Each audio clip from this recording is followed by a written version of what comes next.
Hi Cancer, welcome to your reading for the 20th of June. This is a weekly read, it's a general reading, not everything's going to resonate, but hopefully we'll find something. Celtic Cross using the True Black, and I might use the Black Violet to clarify. You're the third or fourth reading I've done this morning, and so far no one's needed clarification because it's been so bang on. What I'll do is I'll just read the cards, so if somebody only wants to know what's happening next week in a nutshell, you can go in a minute. So we start off with the Tower, something big's coming in. Crossing that, we have the Three of Wands, which is focus, inspiring, leading by example. Recent past was the World. That was a new chapter. Near future, King of Cups, cool cat, laid back, in charge of your emotions. Down at the bottom, a little bit of self-pity there. Right at the top, the Ace of Pentacles, which is a fabulous card. New start, roll your sleeves up, getting on with it. Then down here we've got the burden card. You feel as though there's a bit of a burden going on, but it's not true. You've got the Sun card on top, which is the best card in the deck. So, yeah, it's Cancer, isn't it? Cancer, this is just fantastic. Hopes and fears are, is there going to be a test involved? Yeah, there is, but it doesn't matter because you win. Generational stability for the win. Energy across the bottom. Pioneering card, the Two of Wands. So, great energy next week. Cancer, don't see any problems with this at all. Yeah, it's great. Something big coming in, but you just knock it out of the park. It's absolutely fine. Okay, so we'll see you next Wednesday. Right, for the rest of us, we'll go into a bit more detail. So the Tower, I'll explain it a bit better if I just show you what's happening with the spot varnish on this card. There you go. Can you see that?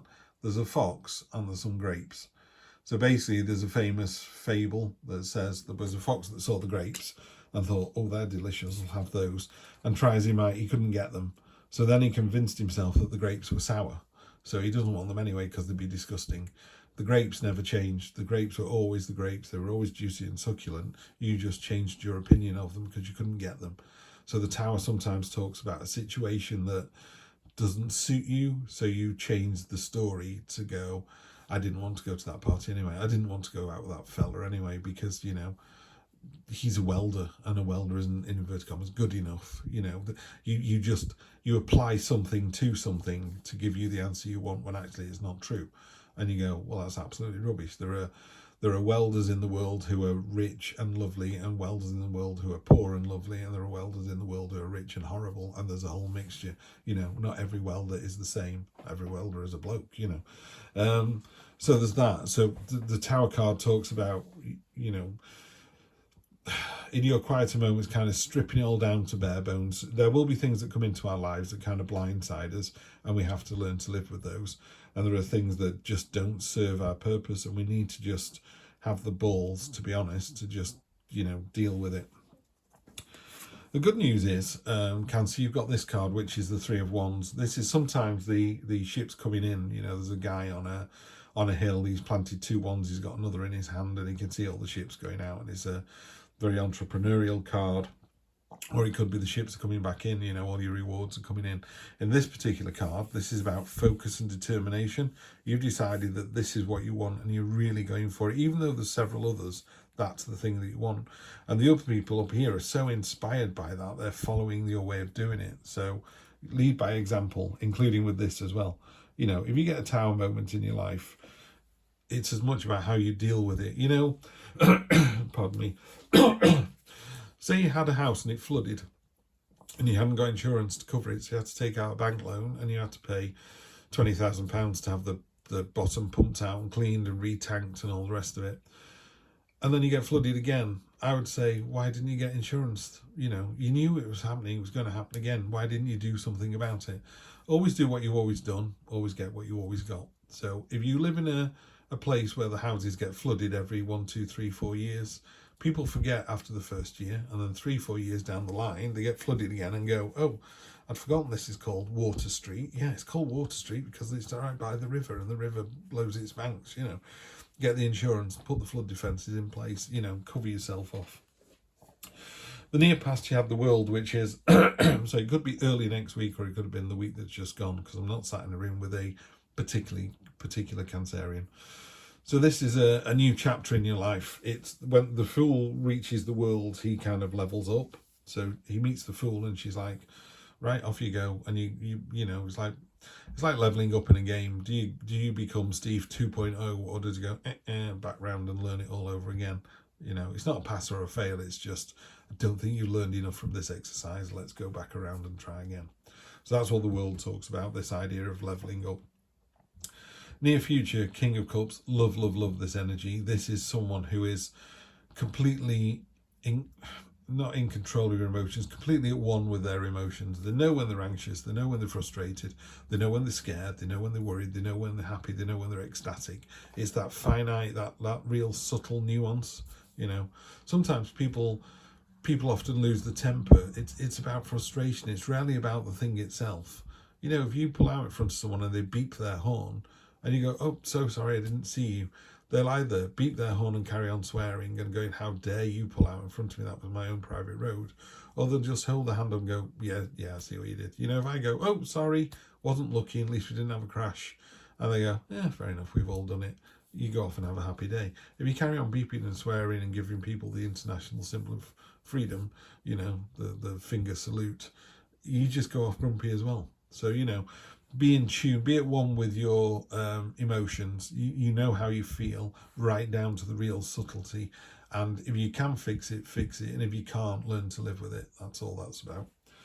Underlying energy across the whole theme of the deck, because you've got the 2 of Wands and the 3 of Wands. That's quite nice to see together.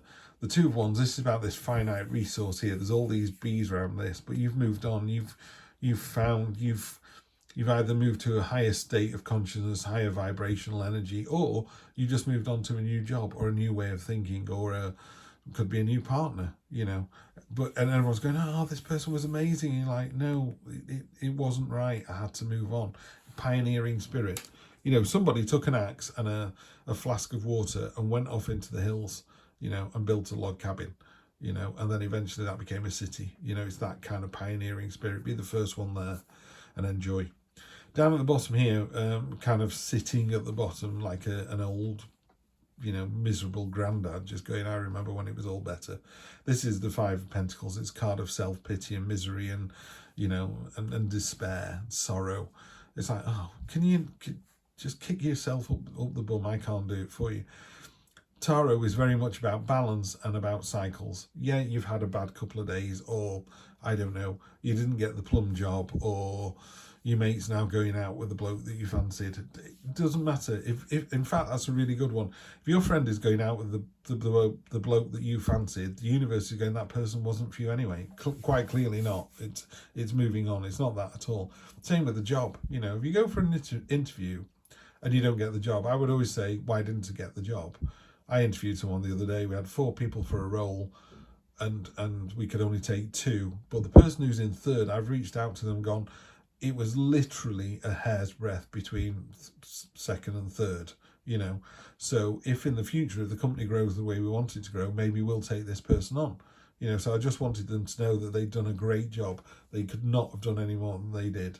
They were 99 out of 100 and the other person was 99.1 out of 100. So we took that person, you know, and it could have been a coin flip, but I would hate for someone to think they hadn't done a good job.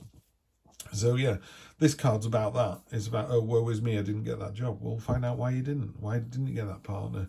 Because there's a new start coming in, and it's a new start of your own making. It's like, right, that didn't work out, roll my sleeves up, I'm going to go on for the next one, and the result is fantastic. You know, if it's money you're after, there's loads of money. If it's a relationship, it's fantastic. The energy's all there. It's really, really good. And the reason it's all there is because we go bang straight down into the Sun card here. Let's do this one first. So you feel like there's a burden. You feel like, you know, we're at the end of something. And it could be this relationship that we're kind of hinting at here. Again, I can't, it's a general reading, so I can't say, oh, you're having, you know, troubles with your partner, or there's a bloke you fancy at work. I can't do that because, you know, I'm reading for hopefully hundreds, thousands of people. So I can only kind of generally say this. But 10s are about the completion of something. So, and the burden card is you're almost there. You know, if you're having to do something that's less pleasant than you want, it's almost over. You know, if you're on a journey to somewhere, you're almost there. And then the end result of that, this is how external influences, how other people see the situation, is the Sun card, which is amazing best card in the deck, blows all the other cards up, particularly this one. It just burns this one away, just melts it away. Fantastic. It bounces its light onto this, gives it more light. So the Sun card just lifts all the other cards around it. Really, really good read. So this is just fantastic. The Sun is amazing, amazing, amazing. We could have started the reading as soon as this card turned up. But on top of this, again, hopes and fears. I don't know what it is about human beings, but we continually worry. You know, people go, oh, what would I do if I won $100 million? And then they worry about it. It's like, what are you worrying for? Surely 100 million would be amazing. You could keep 5 million for yourself and give 95 million away and make 95 people, family and friends, very happy with $1 million each. And you know what I mean? Or you could create a business that would make hundreds of employees happy. And, you know, and this card talks about this is Crucible. It's about a test. There's a sword there that's under incredible heat, it's incredible pressure. That's you, but you come out of it with flying colours. There's other people that can't keep up, not you. You win, you're successful, yeah, and you're beyond successful. If this is a relationship read, it couldn't be better. This is long-term relationship. In a normal reading, it is the grandfather in a beautiful sort of courtyard with his children and grandchildren and his pets, and there's just money everywhere.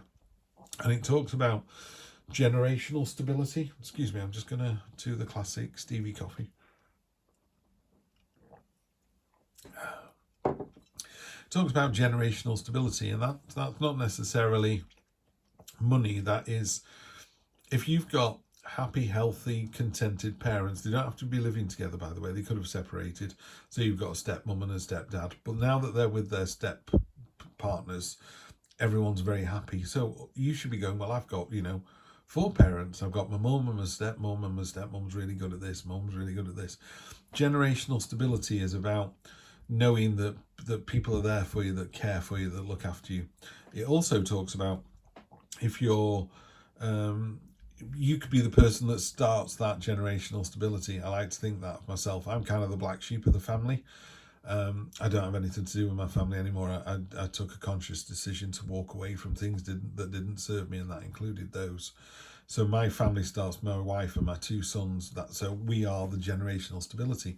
But I intend to give my children, a secure, loving home. When they come home from school, they get, I jump on them and mug them, and they're like teenagers. They're like, get off me, Dad.